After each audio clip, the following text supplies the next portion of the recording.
Fala galera, tudo bom? Hoje eu vou palestrar para vocês a convite da Connect. Me sinto muito lisonjeada em ter sido escolhida para palestrar para vocês. Compartilhar conhecimento é muito bem-vindo. Eu sempre gosto de compartilhar o que eu sei, minhas experiências e tudo mais. Então, a Connect, muito obrigada pelo convite. Hoje o tema é processos na engenharia de software. Vou explicar para vocês como funciona na prática e antes eu vou me apresentar um pouco para vocês, é claro. Meu nome é Shirley Ramos, trabalho na área de tecnologia há mais de 9 anos, quase 10 e denunciando um pouco a idade. Fiz bacharel em sistemas de informação. Na época que eu entrei na faculdade, eu entrei por curiosa mesmo, sempre fui muito curiosa e eu queria trabalhar com alguma coisa relacionada à internet, à tecnologia. E aí fiz o curso na cara e na coragem, mesmo vendo que o mercado não tinha muitas mulheres. Então foi um pouco desafiador no início, mas muito prazeroso hoje em dia. E entrei achando que talvez se eu não gostasse eu poderia trancar a faculdade, mudar de área. Porém, fui gostando do curso e depois que eu comecei a estagiar, aí comecei a gostar ainda mais. E aí o resto é história. Em outro momento, eu compartilho melhor a minha experiência de vida com vocês. Bom, então vamos começar. Processos na engenharia de software. Coloquei aqui duas pessoas, muita referência aí, que fala sobre o que são os processos na engenharia de software. Segundo Smallville, ele fala que um processo de software é um conjunto de atividades relacionadas que levam à produção de um produto de software. E segundo Pressman, ele fala que o processo de software é definido como uma metodologia para as atividades, ações e tarefas necessárias para desenvolver um software de alta qualidade. Aí você me pergunta, qual dos dois está falando o que chega mais perto de ser um processo de engenharia de software? Na verdade, eu não tenho um padrão. Vocês têm que entender que os dois falam a mesma coisa, estão com apenas... Os dois têm a mesma visão e enxergam da mesma coisa, mas o produto final é o mesmo, o objetivo e a forma que pensa sobre a criação de um software, o conceito é o mesmo. Se vocês repararem, é bem isso. Então, um processo de software, segundo Smallville, é um conjunto de atividades relacionadas que levam a um produto final, certo? Então, várias atividades, e essas atividades vão se complementar e a entrega é o produto final, é o software.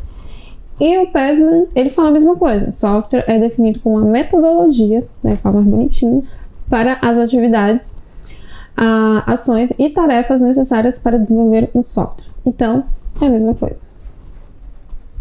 Então, segundo Smallville, ele fala que existe 4 atividades. A primeira é a especificação do software, a segunda são projetos e implementação do software, a terceira é a validação, a quarta, a evolução do software.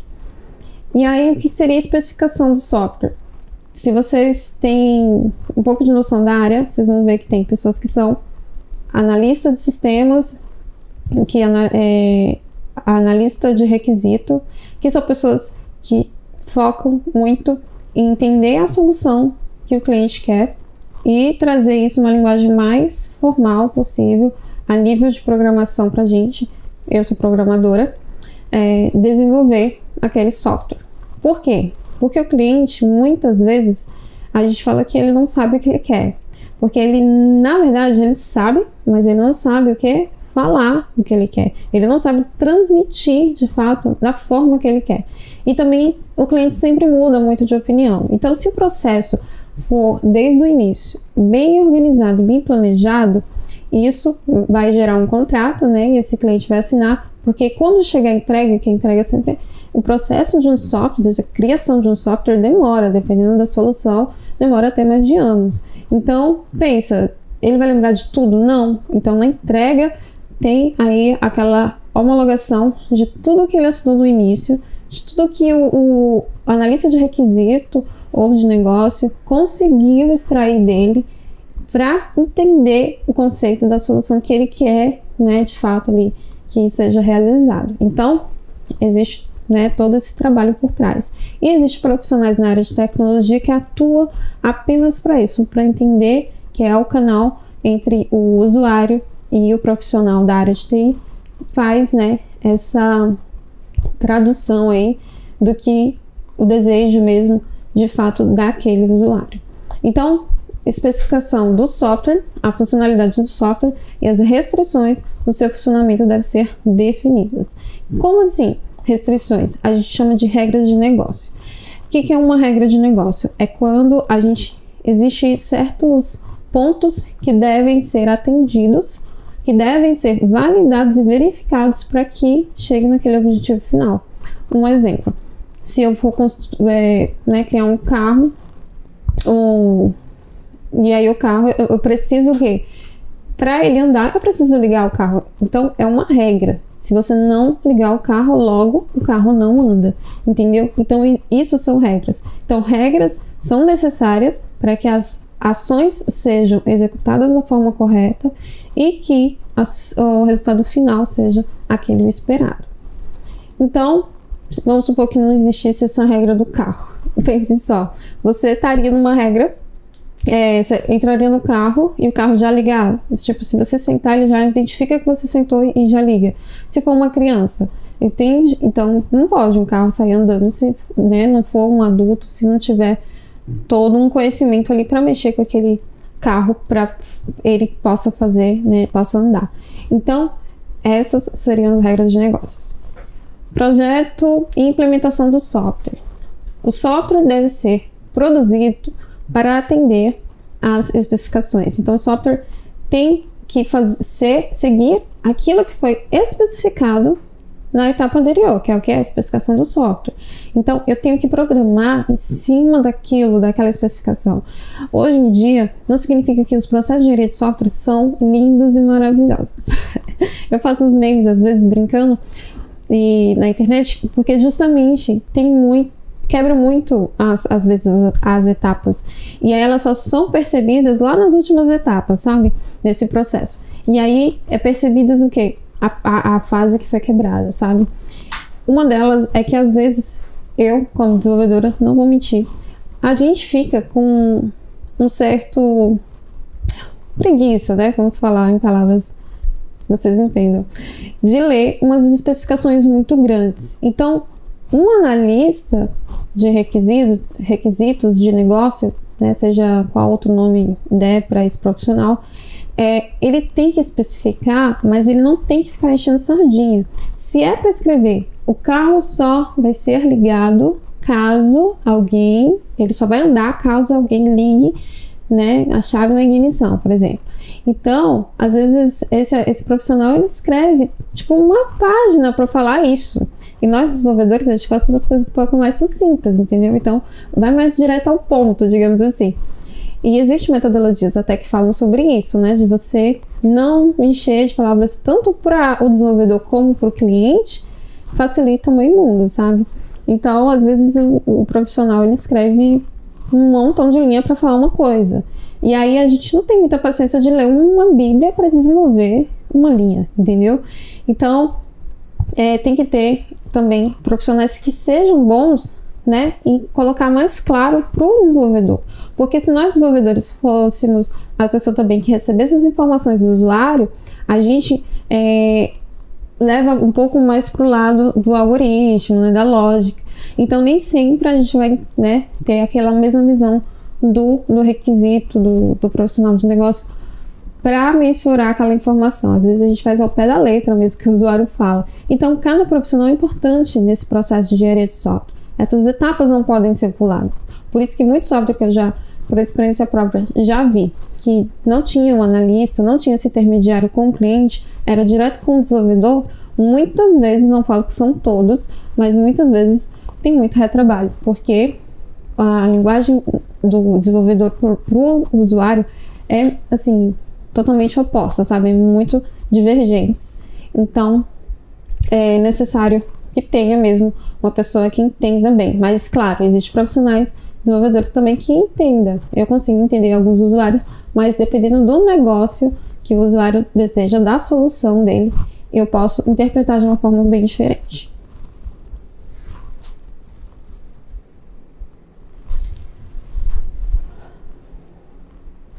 Então, a gente vai agora para a terceira, né? Que a terceira fala que é o quê? A validação do software. O software deve ser validado para garantir que atenda às demandas do cliente, né? O que as pessoas pensam que essa validação do software é a parte dos testes? Na verdade, já é a parte... Os testes são feitos junto na etapa 2, que é o projeto e implementação do software. Então, os testes normais que a gente chama é para testar cada funcionalidade e tudo mais. A validação é pegar o todo pronto, é o software inteiro já, é o produto final que o cliente vai receber. Então, ele vai ser testado, e aí esse teste é testar como se o usuário estivesse fazendo ali no dia a dia, ver se aquilo vai bater com a documentação inicial que ele assinou, né, que ele homologou e falou que é isso aqui que ele quer. Então, as regras de negócio estão ok, todas as camadas de negócios estão ok, enfim, está entregando a solução final esperada, ok. Essa é a etapa de validação. E depois a gente passa para a quarta etapa, a etapa da evolução do software.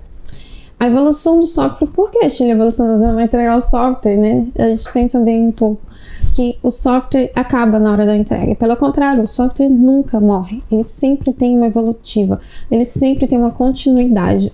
Eu digo assim, pode não ter uma continuidade com aquela empresa ou com aquela pessoa que fez o desenvolvimento do software, mas pode ser com um terceiro, entendeu? Porém, ele sempre vai ter uma evolutiva, sempre. É como eu disse, tem softwares que demora anos, né? 1, 2 anos para entregar. Então, esse período todo, às vezes também acontecem outras coisas que não foram previstas, né, no início do contrato e que vão ser implementadas posteriormente à entrega. Então, existe também casos que entra outro processo desse software, né, em paralelo ali, assíncrono com o desenvolvimento do mesmo. Então, já é uma evolutiva da coisa que ainda não está pronta. Então, existem várias formas, e quem define isso é a empresa, né? Quem define são os profissionais envolvidos no processo do software. Então, é muito importante sempre ter esse alinhamento, ver se vai impactar esses dois desenvolvimentos assíncronos. Muitas das vezes acontece muito mais bugs, que a gente chama. Bugs, para quem não sabe o termo, é um erro, né, no sistema. É um erro, independente se é um erro causado por uma regra de negócio mal feita ou de conflitos entre regras de negócio, que também pode ocorrer. Então, esses tipos de projetos assim, em paralelo, fica muito mais propício a erros. Então, o certo, né, é você dar continuidade apenas a partir do momento que o software já foi uma vez desenvolvido ali a base, e aí depois você vai criando, né, as partes que vai sendo evoluídas. Então, essa é essa quarta etapa da evolução do software.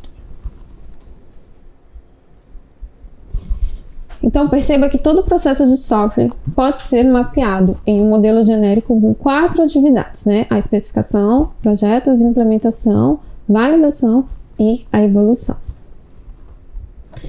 Especificar o software. Estamos preocupados em enumerar o que esse software deve fazer. Além disso, também queremos deixar claro quais restrições devem ser atendidas. Isso aqui é o que eu acabei de falar, né? Sobre ter todas as especificações bem claras, todas as especificações claras não só para o desenvolvedor, mas para o cliente também. Então, essa linguagem tem que existir, essa comunicação, não digamos tão perfeita, porque é muito difícil chegar na perfeição, porém, sim, temos que alcançar o mais perto daquilo que o cliente está transmitindo que ele quer. Os projetos e implementações, né? Que eu falei sobre a implementação. Quem está envolvido na implementação de um projeto? Tem uma galera. E depende da empresa. Tem empresas pequenas que todo o processo de implementação fica só nas costas dos desenvolvedores. E hoje em dia, na engenharia de software, tem empresas que trabalham com sistemas monolitos.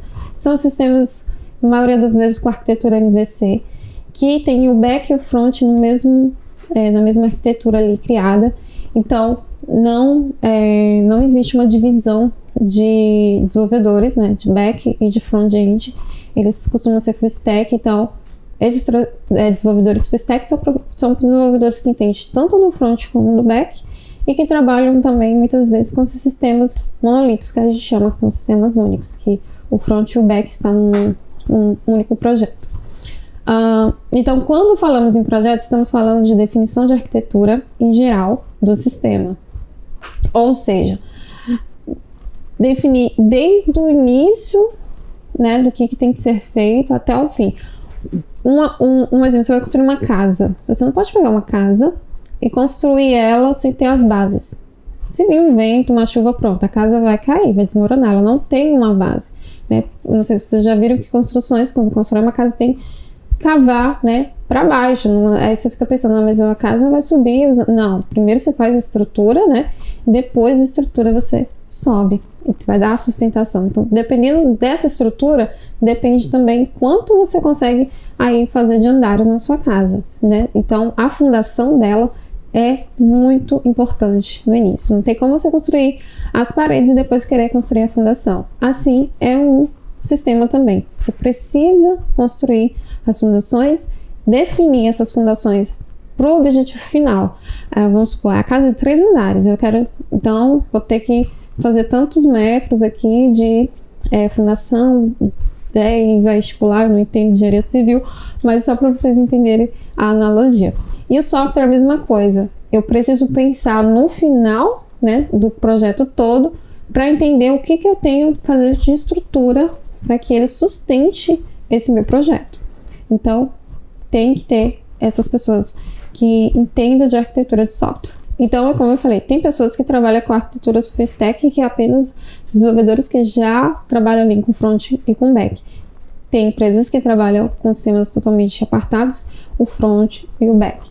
E tem empresas que já dividem aí essas arquiteturas de front e de back, né? Então, tem desenvolvedores às vezes específicos para front, específicos para back. E também tem os arquitetos, que seriam seriam desenvolvedores que dominam muito bem, conhecem muito bem sobre arquitetura, então eles são responsáveis aí pelo início desses projetos para dar, né, essa estrutura para começar o desenvolvimento do software. E tem empresas que o desenvolvedor faz tudo, né? Ele é o arquiteto. Sim, a maioria dos arquitetos são desenvolvedores, claro, não tem como não ser, mas eu falo em níveis hierárquicos, às vezes não existe. Às vezes o próprio desenvolvedor é o arquiteto, é o desenvolvedor front, é o desenvolvedor back, e aí faz tudo. Mas então, nada impede que ele faça isso, porque o conhecimento mesmo de arquitetura em geral, muitos já dominam. Então, tem esses profissionais. É claro que você não pode pegar um profissional iniciante no mercado e querer que ele faça a fundação de uma casa, né? Pegar um pedreiro que não sabe nem como é que começa a fazer uma casa. Então, a mesma coisa é os desenvolvedores. Quem costuma ser arquiteto já tem anos de experiência. Então, eles, se você não tem ainda muito tempo de experiência, júnior, não está entrando agora na área, com certeza você vai acompanhar o trabalho de um sênior para entender como ele formulou todo esse projeto da inicialização desse novo software. Já a implementação é codificação, de fato, no programa, né? Então, quando fala dos projetos e implementação, a implementação é a parte que a gente coda, que a gente chama nessa área de desenvolvimento de codar, né? Que a gente está escrevendo código. Essa implementação também inclui os testes para verificar o atendimento. Essa implementação também inclui os testes para verificar o atendimento das especificações.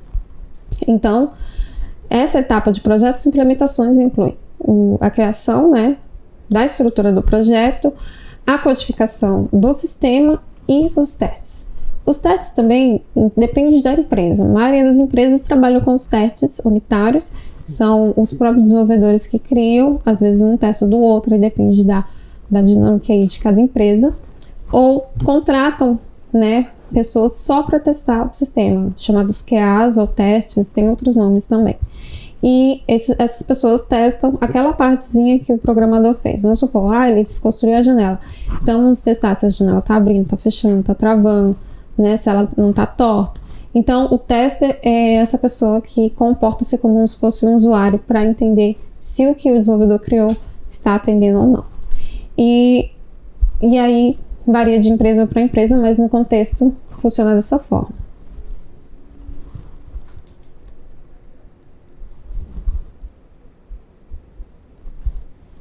Validação. Quando falamos de validação, estamos com foco na demanda do cliente.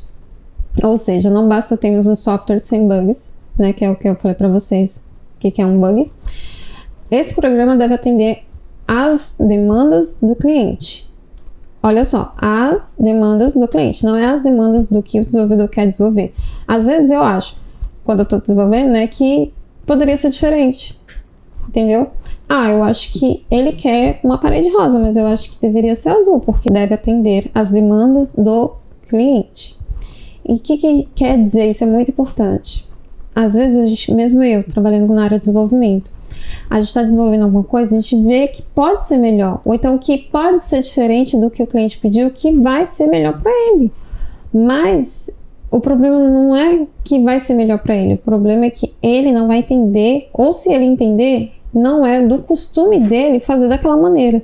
Então, o que eu acho que pode ser melhor para o cliente, não pode ser melhor para o cliente, entendeu? Existe uma controvérsia, mas é fato. E eu não posso mudar esse processo só porque eu acho que é melhor. Eu tenho que seguir aquilo que o cliente pediu. Então, se ele me pediu uma mesa torta, numa ponta ela é reta e na outra ela é torta, eu tenho que seguir que ela vai ser reta e torta ali. Mas se eu falar, não, eu acho que se eu transformar ela em L, vai ficar melhor para você. E ele vai falar, não, mas eu pedi ela torta dessa maneira. Mas eu não percebi o quê? Que tem uma porta que abre, por isso que tem que ser um pedaço torto no final da mesa, senão a porta não abre. Então, tá entendendo que às vezes a gente pensa, não, mas acho que o melhor para ele é esse. A gente tem que fazer em cima da documentação. Agora, Shirley, e se de fato que você sugeriu, né, que você está desenvolvendo ali, você vê que é algo melhor de fato, né, para o cliente, o que você faz? Eu costumo conversar com as pessoas que fizeram, né, o documento lá, dos requisitos, das regras de negócio e tudo mais. E se eles também acharem que é válido, eles levam isso para o cliente e aí gera uma alteração em cima disso. Se o cliente aprovar, é claro. Mas a maioria das vezes, dependendo da situação, às vezes nem chega para o cliente, né? O analista fala, não, ó, ele pediu dessa forma por isso e por isso, entendeu? Então, vamos atender dessa forma. A gente pode dar essa sugestão como melhoria após, né, a entrega, para não atrasar também. Então, ok, entendeu? Então, pode rolar essas coisas no meio do desenvolvimento. Então, ou seja, ele faz o que o cliente deseja. Esse é o processo chamado validação. Então, testou, tá bonitinho, atende aquilo que o cliente quer, é da forma que o cliente quer, beleza, é isso, entendeu? Então, essa etapa, ela é uma etapa mais demorada do processo. Como eu falei, os softwares às vezes demoram anos, não só meses, e todos os profissionais têm que andar bem alinhados.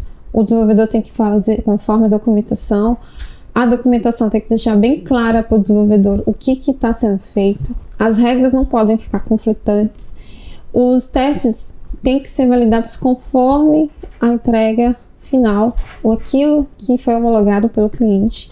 E são processos que ao decorrer do tempo vai ser melhorados, né? Vai ser encontrados bugs. Sim, muitas vezes ocorrem bugs que são necessários, né? Até mesmo para reformular ali alguma solução que não foi atendida conforme, né? Evolução. A evolução é a parte da entrega, como eu falei já para vocês. Então, a evolução, ele fala aqui que o software é uma entidade viva. O que ele quer dizer com isso? Quer dizer que o software, ele não morre ali porque ele é só um software. Não, ele tem vida. Ele tá, né, tendo uma vida. Vamos supor o Instagram, por exemplo. O Instagram, quando ele foi criado, ele não é mais o mesmo do que ele é hoje. Não é de forma alguma. Assim como o Facebook, o YouTube, qualquer outra plataforma, são plataformas que estão constantemente atualizando, evoluindo, o algoritmo muda, o comportamento muda. Depende do quê? Da necessidade do cliente. Então o Instagram mudou por quê? Da necessidade do cliente. Mas como assim da necessidade? O cliente, o usuário, né, que no caso é o usuário, ele estava usando a plataforma só para postar fotos. Depois, para que fazer o usuário sair do Instagram para entrar numa outra tela do navegador do celular para comprar alguma coisa. Ele pode comprar dentro do Insta. Então, há necessidade de ajudar, né? Tipo, eu vi uma blusinha e eu quero saber de onde é. Aí tinha lá só a marca da blusa. Aí você clicava na marca, você tinha que sair do seu Insta e ir numa outra tela para buscar essa marca e comprar no site da marca. E agora não, você faz tudo dentro da plataforma. Então, as necessidades do cliente estão sendo tudo atendidas dentro da plataforma. Primeiro, é claro que eles querem que você fique mais tempo naquele lugar. Mas, segundo, eles estão vendo o que o cliente tem que fazer. Ele tem que fazer 5 passos. Podemos reduzir para 1 ou 2? É isso. Então, o software sempre está sendo evoluído. Sempre vai ter uma alteração. As demandas do cliente não são estáticas. O que é uma coisa estática? Para quem não sabe, estática é uma coisa parada, uma coisa que não movimenta. Então, se você programa, você vai entender que existem variáveis estáticas. E essas variáveis, elas só fazem uma determinada coisa. Um programa, um software, ele não faz uma determinada coisa. Ele precisa, sim, estar constantemente modificando e atendendo melhor ali aquele usuário, né? Porque, afinal, o software só é criado para achar uma solução de um problema. Assim, esse programa deve incluir à medida que as necessidades do cliente vão sendo alteradas. Então, ele tem uma necessidade inicial, que é quando teve a ideia de construir o software, e até a entrega dele provavelmente vai ter muitas outras necessidades que ele vai identificar. Ou até mesmo depois da entrega, ele vai usar o sistema e vai ver que, isso aqui poderia fazer isso. Ou posso construir mais uma tela aqui para me atender em tal outra coisa. Essas informações aqui podem me gerar um relatório. E assim por diante. Então, o software não morre muito fácil. Aliás, não morre. Ele sempre vai ter vida. Embora não exista um processo de software ideal, existe espaço para o aprimoramento. É uma frase do Smallville. E eu acho bem interessante essa frase porque, embora não exista um processo de software ideal, como eu disse para vocês, eu dei vários exemplos de empresas que trabalham com várias formas diferentes, empresas grandes, pequenas, que tem vários profissionais, outras que um profissional faz tudo praticamente. Então não existe que esse que faz tudo sozinho demora mais, ou então não entrega com uma qualidade melhor, né? Não existe. Às vezes possa até que os processos deles estão sendo bem alinhados, que consiga ainda entregar ao nível de uma empresa grande. É claro que, né, isso, assim, num contexto muito pequeno, né, muito difícil acontecer. Mas sim, pode acontecer. Então, independente se é uma empresa grande ou pequena, se tem muitos desenvolvedores, se tem poucos, se tem testers, se quem faz tudo é um único profissional, não existe uma regra. Não está errado esse processo de software, não está. O que interessa é o produto final, o que interessa é o software, é o que vai entregar para o cliente como solução. Então, isso tudo que eu falei para vocês, essas 4 formas, não significa que todas as empresas seguem e que é dessa forma, entendeu? É mais ou menos isso que eu estou tentando passar para vocês. E existe um espaço para o aprimoramento, né? Que é o quê? Esse processo dessa forma que está andando, não está dando certo. Às vezes está quebrando ali, quebrando ali. A última etapinha, que é a validação, antes da evolução, né? A terceira, a validação, que faz toda a homologação do sistema para ver se de fato está batendo, né, o esperado. Pode ser que aí encontre, né, algum gargalo ali que está quebrando o processo, e aí a empresa vai o quê? Melhorar esse processo. A comunicação entre o cliente e o profissional ali de requisito não está interessante. Então, vamos melhorar esse processo. Ou então, o documento que o desenvolvedor está lendo não está muito interessante, eles não estão se entendendo muito bem, está perdendo muito tempo não para desenvolver, mas para entender, né, de fato o que está documentado. Então, tem uma quebra ali, vamos melhorar esse processo. E assim por diante. Então, o processo também não existe uma regra, ele vai ser melhorado assim como o software, até que tudo fique mais harmonioso e tudo faça, né, bonitinho até a entrega final. E é isso, espero muito que vocês tenham gostado, que vocês tenham entendido um pouco como funciona esse processo da engenharia de software, como funciona essa criação de um software, né, que não é só criar, e as pessoas pensam, faz um aplicativo aí pra mim, um mês você tá rico, né, você faz um aplicativo e tá bilionário. Não é assim, né? Existe todo um processo e quando fala não é desculpa. Você que não conhecia esse processo, agora que conhece já sabe, ó. Não é desculpa de falar que vai durar mais de um ano, vai durar 6 meses, a criação daquele software, porque sim, tem que estar tudo bem alinhado. Não adianta só, eu sei codar, eu sei desenvolver, eu vou colocar na mão na massa e vou fazer. Não vai dar muito certo. Por quê? Porque as etapas foram puladas e às vezes não foi mensurado ali da forma correta o que é a entrega final, entendeu? Então vai gerar conflitos, né, estresse e tudo mais. A forma melhor é seguir um processo, né, de software para que você tenha pelo menos ali todas as partes ali atendidas e que no final, na entrega, você não tenha surpresas, que é o que a gente não quer, né? Nunca. Tudo isso é muito importante, qualquer profissional na área entender, né, a linguagem, né, que um usuário fala em a linguagem de um profissional que é mais técnico e fazer, né, essa ponte de ligação e que ocorra o software da melhor maneira, que seja criado da melhor forma. E é claro, a gente sempre tem que olhar para o cliente, a gente não pode olhar para os processos internos da empresa e querer atender a nossa vontade, não a vontade do cliente. Então não é o desenvolvedor que deu uma ideia que a gente vai aceitar essa ideia e criar. Pelo contrário, a gente tem que ver a aprovação do cliente. Se o cliente entendeu o que a gente vai fazer diferente, vai implementar a mais ou não, ou vai melhorar alguns processos, ele tem que estar consciente do que a gente está mudando, do que a gente está passando. Porque, como eu disse, parece que não, mas a linguagem de um desenvolvedor para uma linguagem de um usuário é muito, muito, muito diferente. O que a gente consegue assimilar e entender parece que é a mesma coisa, mas no final, quando entrega, que vai ver que não é. Eles têm uma mentalidade de assimilar, uma dificuldade. Por isso existe também muitos profissionais hoje no mercado de UX design, que deixa a forma desenhada, né, aparente, porque o usuário costuma ser muito visual e quando a gente fala muito, né, nos termos técnicos, ele não entende nada. Então, tendo ali a tela desenhada, né, tendo aquela pré-visualização de como vai ficar aquele software, aquilo lá traz tanto um alívio para o usuário entender se ele está entendendo o que ele está, né, pedindo, como para os profissionais da área que está desenvolvendo, porque também a gente também se baseia pelo aquele desenho, pelas aquelas telas desenvolvidas, né, pelos designs. Então os designers também têm um papel muito importante, que esse alinhamento dos anos que eu trabalho para cá só melhorou, porque também quem criava na época esses desenhos era a gente que trabalhava com front. Eu trabalho com front e com back, mas hoje eu trabalho mais com back. Porém, a gente também desenhava com as telinhas para ficar a melhor compreensão para o usuário e para a gente. Então, tanto a gente não perde tempo em como é que vai ser o botão, porque às vezes tem usuários que não estão nem preocupados se está funcionando, ele só está preocupado com o visual do sistema, se o sistema está bonito, sabe? Ou do jeito que ele gosta.